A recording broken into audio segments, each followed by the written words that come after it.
मेरा डाढ़ा दिल दुखे। दानू भाई डाढ़ा लेट थी गया। अच्छा खान ऊँ रिवाज जरा सा को 1000 रुपया लभ्या ना ते काफ़ी सारे ई टाइम भी दोस्त कमेंट की पैन ते अज ना जरा 1000 को अल्लाह ताला दे नां ते दे ही देसूँ।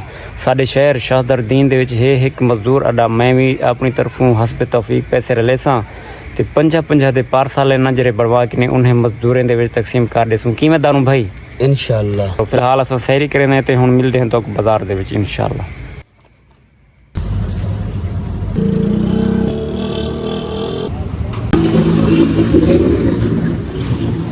जी मेरा खान जिमें कि संडे दे पे टाइम मैं एक रेडिया लेके आया अपना और पार्सल पैक करवाना पिया 50 मैं पार्सल आखियन 24 और जिमें कि सामने देख सकते वे ये पूरे ना सुबह टाइम में मजदूर है ना जरे वो कट्ठे थी में आंदे।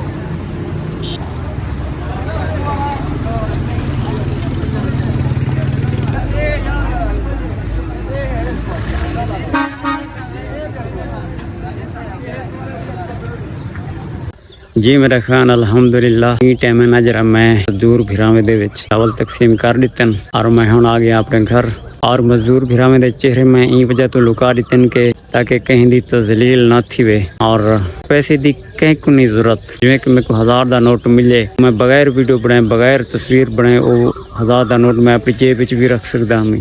कुछ दोस्तों दे कमेंट पढ़ के ने मेरा डाढ़ा दिल दुखे। चलो खैर ये होंदा रहिंदे और अज दे मुख्तसर व्लॉग इहो तक आ। अपना और अपने हमसाया रिश्तेदारों का ताल्लुकदारों का सारे का ढेर सारा ख्याल रखो। अल्लाह हाफिज़।